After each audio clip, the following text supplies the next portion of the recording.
Capek ya ternyata hidup seperti ini. Alkohol, pergi pagi pulang malam, dapat duitnya nggak jelas. Kalau dibilang gaji 2 minggu sekali ya. Karena kan tiap ada tamu datang pasti ada. Istilahnya di booking lah, LC kan. Melahirkan Norman untuk di usia seperti itu, rasanya kaget. Karena nggak gampang. Momen yang cukup berat juga ya buat ibu. Udah sendiri, nggak ada orang tua, orang tua nggak tahu, ya itu adalah hal yang seharusnya saya terima. Nggak mungkin juga orang kerja terus di dunia malam, itu nggak mungkin. Mau sampai kapan? Aku pengen dong Tuhan, pengen hidup normal.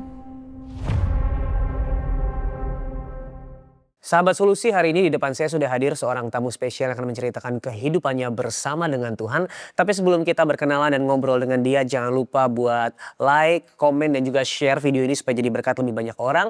Yang belum subscribe, jangan lupa subscribe Solusi TV. So, kita akan berbicara dengan Ibu Ripka Rahayu. Shalom. Shalom. Shalom, selamat datang di Solusi, Ibu. Terima kasih. Apa kabar? Puji Tuhan, baik. Puji Tuhan, baik. Dan sebagai seorang ibu ya, ibu ini dari kecil ternyata tidak merasakan kasih orang tua yang sempurna gitu ya. Karena semenjak umur 7 tahun ibu ditinggalkan yang pertama oleh Papa. ayah. Ya. Nah, gimana sih kehidupan ibu setelah ditinggal ayah di umur 7 tahun itu, Ibu? Setelah ditinggal sama orang tua di umur 7 tahun pastinya sedih ya. Karena kan masa anak-anak itu perlu figur seorang papa. Apalagi saya terlahir sebagai anak tunggal, perempuan. Ya. Tapi setelah saya lahir, setelah saya bertumbuh umur 7 tahun, saya kehilangan sosok papa. Jadi setelah papa meninggal, udah nggak ada, saya berusaha untuk menerima kenyataan. Dan seiringnya berjalan waktu, karena ibu saya pekerja, seorang pekerja, dan harus memutuskan bahwa saya harus dipindahkan ke Jawa gitu, ke kampung di mana nenek dan kakek saya ada.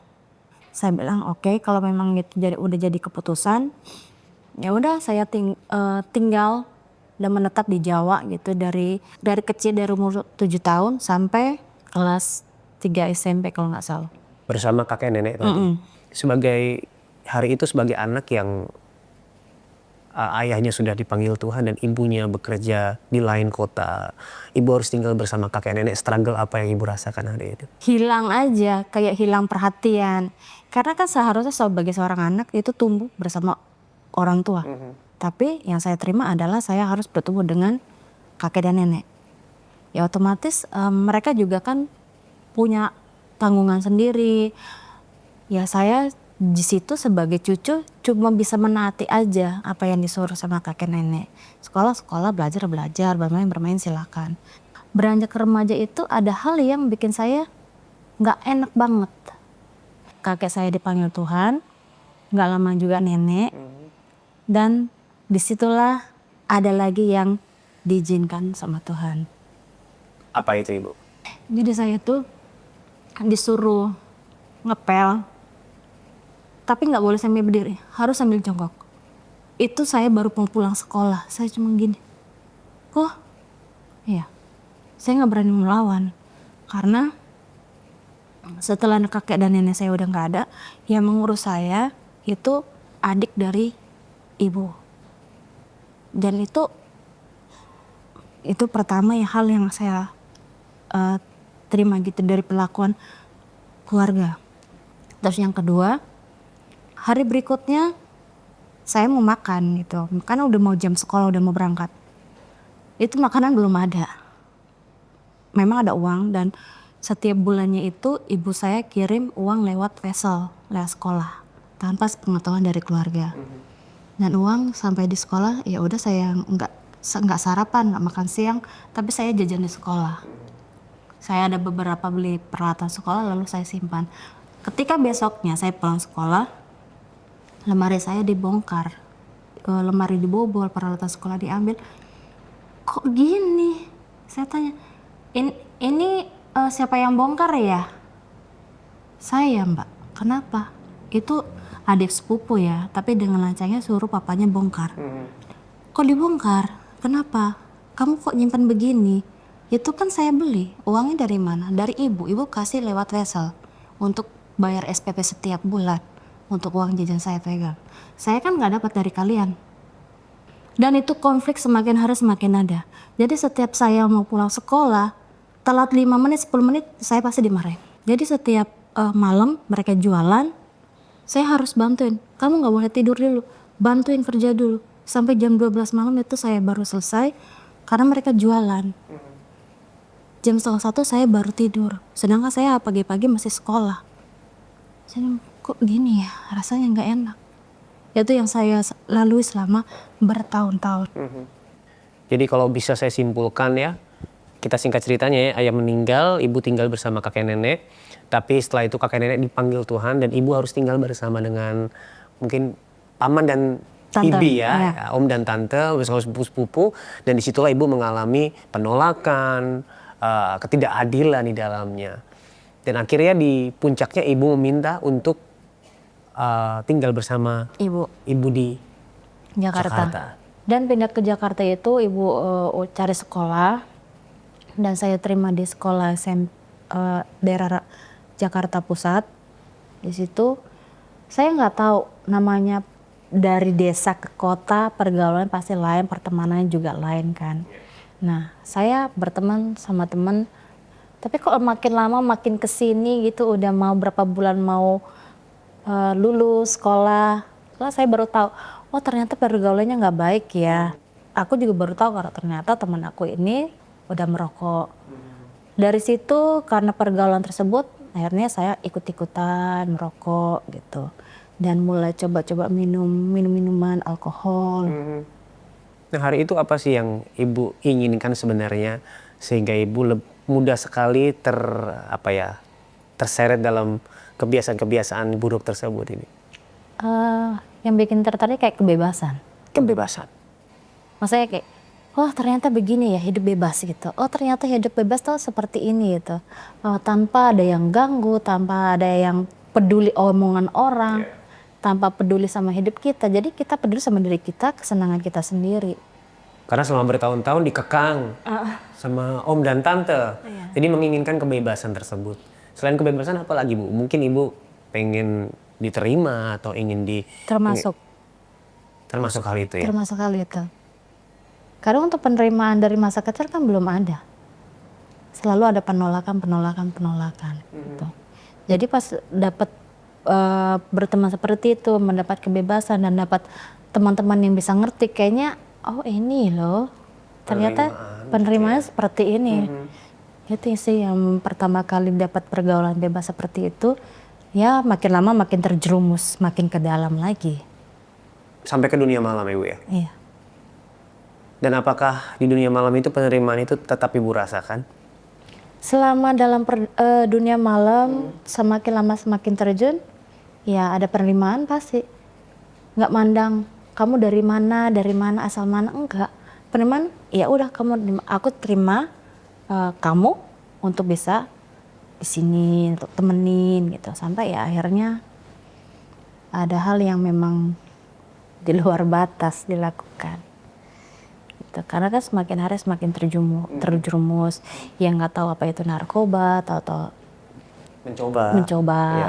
Yang tadinya tidak tahu merokok, tadinya mencoba. Yang tidak tahu minum alkohol, sampai akhirnya jadi tahu apa itu rasa alkohol. Dan puncaknya adalah? Puncaknya adalah saya hamil di luar nikah. Pasangan saya ini saya kenal di dunia malam juga. Saya ngomong saya nggak enak nih badan begini, saya ceritakan gitu. Sampai akhirnya coba deh aku mau periksa gitu ke dokter apakah bagaimana, dan memang dinyatakan positif hamil. Saat tahu hamil saya harus bisa mutusin apakah saya tinggal di rumah, apakah saya keluar. Dan saya memutuskan untuk keluar dari rumah. Untuk tinggal sendiri? Untuk tinggal sendiri ngekos. Apa yang ibu sampaikan kepada ibu dari ibu Ripka hari itu, mama dari ibu Ripka? Saya cuma bilang, Bu, aku mau ngekos ya, aku mau pindah. Kenapa? Enggak, aku nggak kenapa-napa, cuma mau ngekos aja, mau pindah. Dan ya secara manusia nggak bisa ngasih tahu yang sebenarnya. Iya. Dan beliau nggak curiga ya? Enggak. Nggak curiga. saya nggak berani gitu, karena posisi masih usia sangat muda sekali, jadi nggak berani ngasih tahu yang sebenarnya. Lalu saya ngekos, sama biaya ditanggung sama pasangan, dari mulai kos, dari kehidupan, makan, semuanya ditanggung. Tapi selama saya hamil, saya nggak berani pulang ke rumah. Dan berarti tidak bertemu dengan mama dong sama Enggak, sekali. enggak. Ibu Ripka kan bilang ya semua biaya ditanggung, tapi kan perihal mengandung seorang anak itu bukan cuma hal materi ya, harus ada mungkin support secara imaterial dari pasangan gitu ya. Ibu apakah merasakan itu hari itu? Kalau support pasti ada, tiap bulan dikasih dan juga selalu ketemu dan selalu kalau mamanya mau kontrol ke kandungan selalu ditemenin. Jadi dia hadir juga Dia sebenarnya. hadir. Bahkan saat mau melahirkan pun dia ada. Tapi nggak lama sih. Semua biaya dia yang tanggung, dia yang temenin dari saya proses pelahiran sampai di kamar berapa hari, 3 atau 4 hari lah di masa pemulihan. Karena kan melahirkan normal, untuk melahirkan normal di usia seperti itu rasanya kaget, karena nggak gampang. Dan itu Momen yang cukup berat juga ya buat ibu. udah sendiri, nggak ada orang tua nggak tahu, ya itu adalah hal yang seharusnya saya terima. Karena awalnya adalah mencari penerimaan dari manusia. Nah, sahabat solusi, seringkali kita terjerumus ke dalam pergaulan yang buruk karena kita ingin diterima. Kita lupa bahwa sebenarnya kita sudah diterima di dalam Kristus dengan kasih yang tidak bersyarat. Jadi hari ini jika kamu sedang terjerumus, terjebak dalam dosa yang sepertinya kamu tidak bisa hindari karena kamu mencari penerimaan, ingatlah kamu bisa datang kepada Tuhan karena Dia menerima kamu dengan kasih-Nya. Namun jika hari ini kamu rindu untuk didoakan, kamu bisa menghubungi nomor yang di bawah ini. Kami siap untuk mendengarkan ceritamu dan mendukung kamu di dalam doa, menemani setiap perjalananmu bersama dengan Tuhan. Kami tunggu ya. Nah Ibu, ini kan momen yang cukup berat ya, atau mungkin bisa dibilang sangat berat ketika Ibu harus mengandung dan melahirkan seorang anak sendirian gitu ya. Setelah anak tersebut lahir, tentu kan butuh satu komitmen sebagai seorang ibu. Iya. Di usia sangat muda, langkah apa yang Ibu ambil hari itu? Sebenarnya waktu langkahnya gimana cara yang ada di pikiranku cuma tahu gimana caranya untuk bisa ngebesarin ini anak. Tetapi ternyata apa yang baru muncul itu nggak terjadi. Anak saya memang anak saya, tapi ada orang yang menginginkan. Oke. Yang menginginkan anak saya adalah orang yang saya tinggal di kos tersebut. Pemilik kos. Oke. Karena pemilik kos tersebut sudah bertahun-tahun, sudah berbagai macam cara untuk bisa bahkan mengandung, bahkan bayi tabung, apa segala macam, nggak bisa. Jadi pas ada momen tersebut, ya dengan berat hati saya harus bisa menerima. Karena mereka punya niat baik untuk merawat anak ini. Iya, mereka punya niat baik untuk merawat anak saya. Dan akhirnya Ibu merelakan anak tersebut Dan untuk dirawat. saya merelakan anak tersebut untuk mereka asuh dan secara sah ya. Nah Ibu kan melalui banyak hal ya setelah terjerat kebiasaan yang buruk, masuk ke dunia malam. Tapi tadi ada satu kalimat yang menarik dari Ibu bahwa Ibu masih bekerja di dunia malam. Apa yang membuat Ibu tetap mau bekerja di dunia malam sekalipun sudah melewati banyak hal yang nampaknya nggak baik nih gitu? Kalau masih tetap di dunia kerja malam mungkin karena keadaan juga. Kalau mau kerja seperti layaknya orang normal, pekerjaan apa sih, kan bingung juga untuk cari pekerjaan siang gitu, pagi gitu bingung. Jadi karena udah terbiasa dengan kehidupan bebas dunia malam, jadi saya lakukan itu. Pergi malam pulang pagi dalam keadaan bau alkohol, bau rokok, bau segala macam.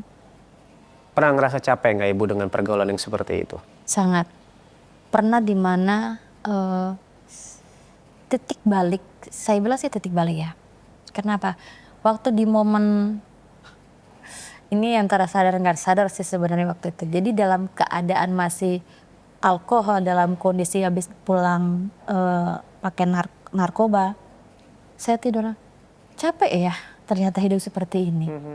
Alkohol, pergi pagi pulang malam, dapat duitnya nggak jelas. Ya kalau kerja malam dapat duit ada dari uang tip, dari kalau dibilang gaji 2 minggu sekali ya. Karena kan tiap ada tamu datang pasti ada. Istilahnya di booking lah, LC kan. Tapi capek ya begini terus, duitnya nggak ada. Aku pengen dong Tuhan, pengen hidup normal, punya anak, punya suami, punya rumah gitu. Seperti orang-orang lain gitu. Itu adalah dimana aku ngerasain rasa capeknya tuh luar biasa. Karena nguras tenaga, energi, pikiran, semuanya. Di momen itu kan ibu merasakan lelah dan kayaknya terlalu berat ya harus jalan di dunia seperti itu terus. Tapi ibu berpikir ada harapan gak sih buat ibu? Atau sudah terlalu jauh untuk putar balik? Saya berpikirnya harapan itu pasti ada. Gak mungkin. Gak mungkin juga orang kerja terus di dunia malam, itu gak mungkin. Mau sampai kapan? Pasti kalau kerja di dunia malam terus, itu ada hal-hal yang pasti diterima. Entah itu karena narkoba atau mati overdosis bisa, atau karena alkohol terus juga bisa kan, bisa lama-lama kan bisa Merusak tubuh ya. Jadi buat saya kalau untuk harapan pasti masih ada lah untuk setiap orang yang pengen berubah gitu, pasti ada. Nah hari itu kan ibu berkata bahwa ibu belum mengenal Tuhan Yesus ya. Nah gimana akhirnya Tuhan menyatakan dirinya dalam hidup ibu dan membuat ibu bisa nih meninggalkan dunia malam dan pergaulan yang buruk tersebut? Jadi saya punya temen nih, sebelah kamar ngekos, pasangan dia di penjara. Jadi minta temenin, ayo temenin ke penjara. Dan ternyata saya kenalan sama pasangan teman saya, dan ternyata pasangan teman saya kenal sama Melki. Nah dari situ saya baru mulai mau kenalan. Pak Melki yang sekarang menjadi suami. Jadi dikenalkan lebih dulu dengan Bapak Melki dan melalui Bapak Melki ini ibu mengenal Tuhan seperti itu ya? Kalau kenal Tuhan dari Bapak Melki enggak, tapi Bapak Melki itu cuma mendampingin aja dan tidak memaksakan. Kamu nggak harus kenal, kamu nggak harus kenal Tuhan gitu, karena saya nggak mau paksain. Oke. Kalau boleh saya simpulkan berarti ibu dan Bapak Melki ini kenal, lalu memutuskan untuk menjalin hubungan ya, relasi dengan dekat, tapi beliau tidak mau memaksakan ibu untuk Kristen. menjadi seorang Kristen. Nah, bagaimana perjalanan ibu mengenal Tuhan akhirnya? Wow, itu benar-benar luar biasa banget untuk perjalanan mengenal Tuhan. Saya sama Melki, terus Melki juga ternyata punya komunitas. Nah, komunitas itu semua rata-rata adalah dari warga binaan, dari penjara. Oke.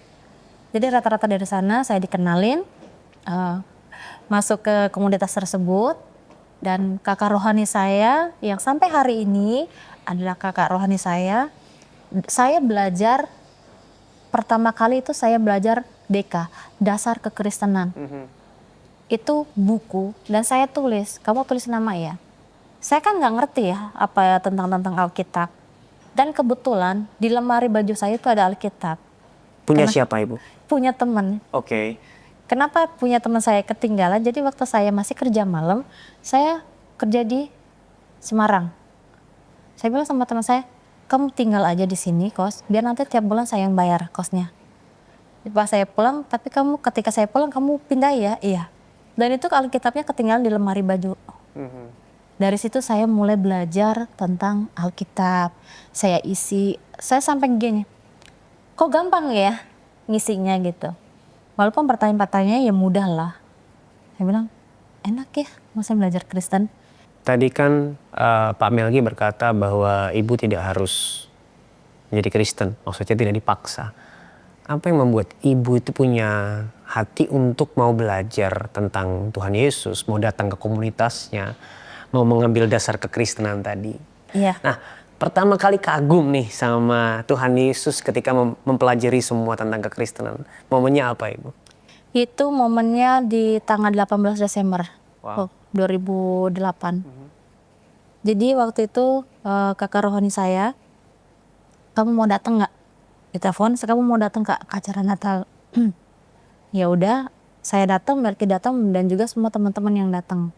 Dan ketika firman Tuhan disampaikan, itu firman Tuhan yang bikin saya kayaknya, wah keren banget ya Tuhan itu. Kenapa aku bilang keren? Karena firman Tuhan yang disampaikan itu mudah dipahami. Kamu mau nggak seperti Raja Wali?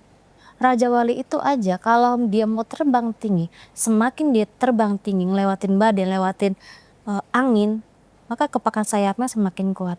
Apalagi kamu, kita semua, pasti Tuhan tolong. Tuh. Saya bilang, Tuhan, benar juga ya. Kita ini manusia loh yang Tuhan ciptakan secara sempurna. Masa Tuhan nggak tolong? Tuhan, aku mau seperti itu, mau seperti Raja Wali itu. Jadi sewaktu ketika hamba Tuhan tersebut mau nggak terima Tuhan sebagai Tuhan, saya langsung meresponi, ya Tuhan, aku mau. Aku mau seperti burung Raja Wali terbang tinggi, dan aku percaya Tuhan pasti tolong. Saya langsung respon, saya berdiri untuk menerima Tuhan. Jadi itu adalah momen tanggal 18 Desember 2008 adalah momen di mana saya terima Tuhan, dan malam itu adalah hadiah terindah buat saya. Wow. Setelah itu bagaimana sih Ibu melihat Yesus sebagai Tuhan dan Juru Selamat yang sudah berkorban buat Ibu? Kalau melihat perbuatan tangan Tuhan, baik banget. Jadi firman Tuhan atau Alkitab yang saya baca atau renungan saya baca, banyak hal yang membuka pikiran saya. Apa yang terjadi dalam kehidupan kamu sebelumnya, itu Tuhan izinkan. Mau nggak kamu berubah? Mau nggak kamu berdamai dengan masa lalu? Apa yang pernah terjadi di masa lalu kamu, dari waktu kamu kecil sampai kamu remaja, diproses, apakah kamu mau ngampuni? Saya bilang sama Tuhan, belajar untuk mengampuni, iya Tuhan. Untuk menerima, oke. Dan saya percaya itu adalah pembentukan karakter juga buat saya, pembentukan hati saya juga untuk saya bisa menerima dengan keadaan-keadaan di masa lalu. Ya, amin, amin. Nah, setelah bertobat dan menerima Yesus ya, perubahan apa yang Ibu rasakan dalam hidup Ibu sebagai orang yang sudah lahir baru? Perubahannya jauh banget pastinya. Dari yang susah untuk mengampuni, belajar untuk terus mengampuni. Dari yang susah untuk menerima kenyataan gitu, belajar untuk menerima kenyataan bahwa apa yang terjadi itu semua Tuhan izinkan agar kamu lebih dewasa lagi.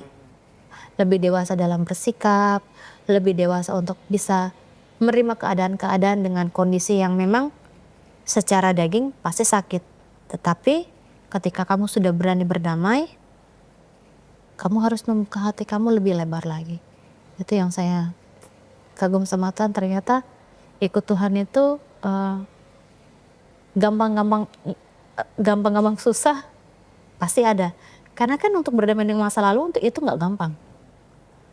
Banyak hal-hal yang harus diperdamaikan, tapi ketika Tuhan bilang, kamu harus damai.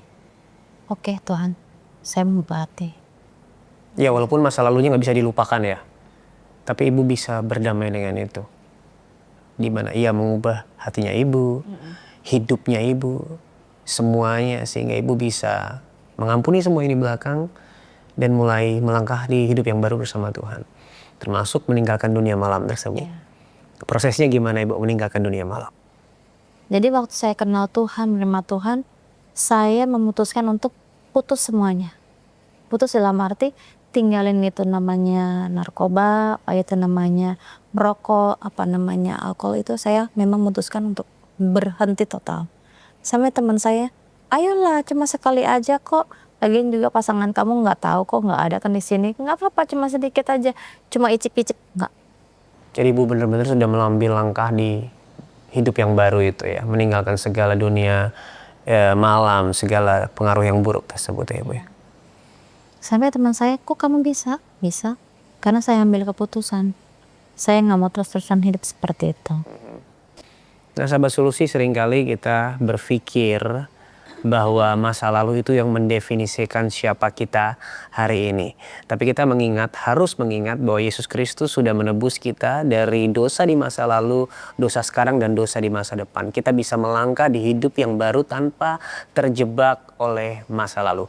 Tapi jika hari ini kamu merasa masa lalu yang dulu kamu lakukan, yang dulu kamu alami begitu menjerat hidupmu, kamu bisa bercerita kepada kami karena kami rindu untuk menemani perjalananmu dan mendukung kamu di dalam doa. Yang perlu kamu lakukan adalah menghubungi nomor yang di bawah ini.